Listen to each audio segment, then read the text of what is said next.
we help a lot of folks replace lawns in order to come up with lower maintenance landscapes. Lawns, we find through talking with homeowners, are basically the highest maintenance form of landscape in Minnesota.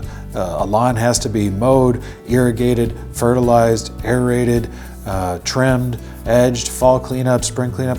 All of these things take a lot of time.